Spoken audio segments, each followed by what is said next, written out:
Hello my dear students, welcome back to my YouTube channel. आज की इस video में हम करें माइक्रो इकोनॉमिक्स के कुछ एमसीक्यू जो कि आपके आने वाले एग्जाम्स में आपको बहुत हेल्प करेंगे। Let's get started. Question number 18, which of the following best describe the fundamental economic problem that micro economics primarily addresses. देखो, माइक्रो इकोनॉमिक्स में किसकी बात हो रही है? अगर आपको याद हो, जब हमने माइक्रो इकोनॉमिक्स और मैक्रो इकोनॉमिक्स का डिफरेंस पढ़ा था, तो माइक्रो इकोनॉमिक्स को हमने क्या बोला था? Price theory.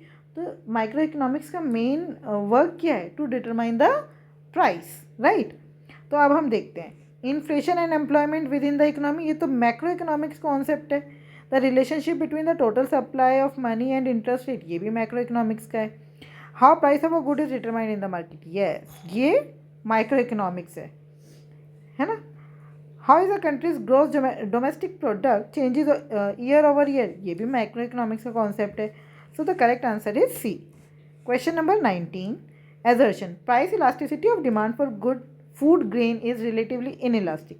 क्या ये बात सही है? Price elasticity of demand for food grain is relatively inelastic. बिल्कुल, फूड ग्रेन हमें चाहिए ही चाहिए, कितना भी महंगा हो जाएगा। आप बहुत ज़्यादा महंगा हो गया तो आप थोड़ा सा डिमांड कम कर देंगे, but you have to buy it, right. तो assertion is true, reason change in price of food grains has a greater impact on their demand. नहीं, अभी यहाँ पे बोल रहे हैं इनइलास्टिक है और नीचे उसका उल्टा लिख रहे हैं greater impact.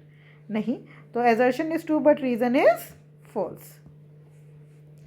Question number 20, choose the correct one. आपको बताना है इनमें से कौन सा मार्जिनल कॉस्ट का फॉर्मूला ठीक है। आपने पढ़ा था MC is equals to TCN minus TCN minus 1।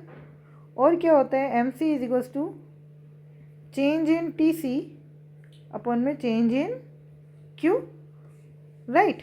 तो बस ये भी सही है और ये भी सही है। दो आंसर है इसकी, A और C दोनों ही करेक्ट है, कोई भी लगा दीजिएगा।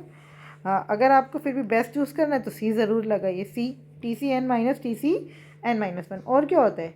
TVCN minus TVCN minus 1, right.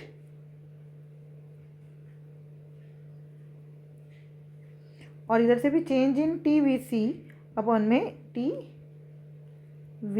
Upon में change in Q। Question number 21, the imposition of unit tax shift the supply curve of a firm to the left. क्या ये बात सही है? यूनिट टैक्स लगने से जो सप्लाई कर्व है वो लेफ्टवर्ड शिफ्ट हो जाता है। यस, बिल्कुल सही बात है। क्या होता है? यूनिट टैक्स लगा तो कॉस्ट ऑफ प्रोडक्शन इंक्रीज हो गई, कॉस्ट ऑफ प्रोडक्शन इंक्रीज हो गई तो मार्जिनल कॉस्ट जो है वो बढ़ जाएगी, मार्जिनल कॉस्ट बढ़ गई तो आपका सप्लाई कर्व लेफ्टवर्ड शिफ्ट हो जाएगा। ये बात बिल्कुल सही है। Statement 2, an increase in input price is expected to shift curve of a firm to the right। Increase in input prices is expected to shift curve of a firm to the right। देखो, input prices बढ़ गए तो cost of production बढ़ गई, cost of production बढ़ गई तो right नहीं लेफ्ट शिफ्ट होगा, राइट। तो इसका मतलब ये गलत है। Statement 1 is true, statement 2 is false. Question number 22, average cost क्या होता है? मैच करना है आपको। Average cost is equals to average fixed cost, average variable cost plus average fixed cost. बिल्कुल सही बात है, एक का वन सही है। Average fixed cost downward sloping बिल्कुल नहीं, रेक्टेंगुलर हाइपर बोला होता है, आपको याद होगा, ऐसे बनाया था हमने, rectangular hyperbola. Average variable cost U shaped, बिल्कुल सही बात है। Average variable cost U shaped ही होती है, ये भी सही है। टोटल कॉस्ट यू शेप्ड नहीं, टोटल कॉस्ट कैसी होती है? ऐसी, इनवर्स एस।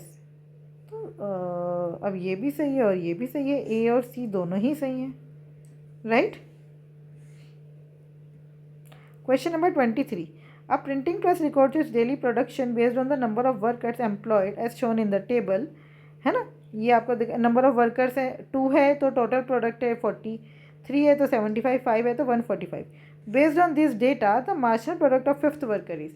आपको फिफ्थ वर्कर का मार्जिनल प्रोडक्ट निकालना है। वो कैसे निकालेंगे?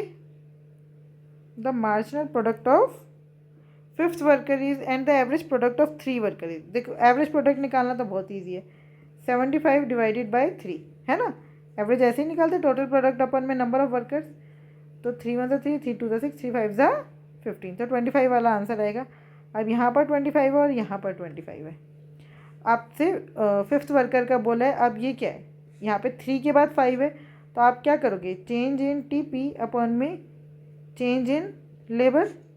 तो चेंज इन TP कितना है, 75 से 145 कितना हुआ 70 अपॉन में ये कितना है 2, 35 था। तो D is the right answer.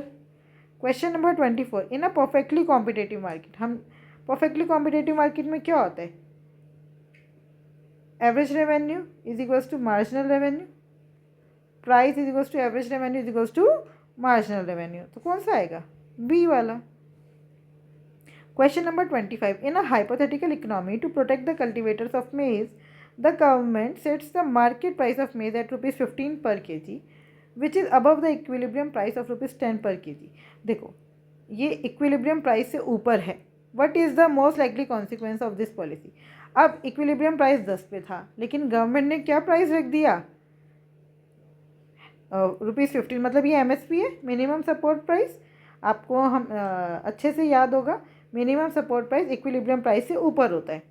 अब इससे क्या होगा, इससे भाई प्राइस ज़्यादा है इक्विलिब्रियम से, तो सप्लाई ज़्यादा होगी लेकिन डिमांड कम होगी, मतलब there is excess supply.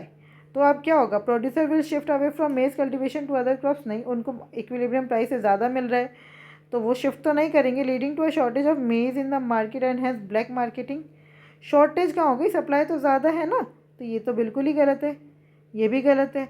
Demand will increase improvised and price of maize will stabilize. भाई डिमांड कैसे इंक्रीज करेगी, आपको पता है जब प्राइस बढ़ते हैं तो डिमांड घटती है। 10 रुपये प्राइस होना चाहिए था, गवर्नमेंट ने सेट कर दिया 15, तो डिमांड तो घटेगी। The government will have to buy the surplus maize from the producer. बिल्कुल, अब यहाँ पर जो एक्सेस सप्लाई है वो कौन खरीदेगा, government. Question number 26, which of the following is not a feature of perfect competition. Perfect competition का फीचर नहीं है। Free entry and exit of the firms, ये तो है। Equilibrium price is equals to average cost. Firm is the price, देखो equilibrium price बिल्कुल average cost के बराबर होता है, ये बात भी बिल्कुल सही है। Firm is the price maker, no, firm is the price taker, industry is price maker. तो c is the right answer.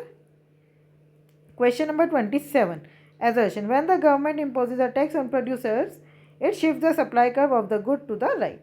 जब गवर्नमेंट इम्पोज करती है प्रोड्यूसर्स पर टैक्स तो सप्लाई कर्व जो है वो अभी अभी ऊपर हमने पढ़ा था, टैक्स इम्पोज करने से सप्लाई कर्व लेफ्टवर्ड शिफ्ट होता है ना कि राइटवर्ड, क्योंकि कॉस्ट ऑफ प्रोडक्शन बढ़ जाती है। तो एजर्शन इज फॉल्स, तो रीज़न अपने आप ही ट्रू हो जाएगा। Increase in supply of a good causes fall in its equilibrium price. ये जैसे ही सप्लाई में इंक्रीज होगा ड्यू टू एनी रीज़न तो क्या होगा, एक्सेस सप्लाई, एक्सेस सप्लाई है तो क्या होगा, वो कैसे करेक्ट होगी, प्राइस गिर कर। तो assertion is false, reason is true. I hope ये 10 क्वेश्चंस आपको बहुत अच्छे से समझ आए होंगे। फिर भी कोई डाउट है तो आप कमेंट करके मुझसे पूछ सकते हैं। Thank you, keep learning, keep practice.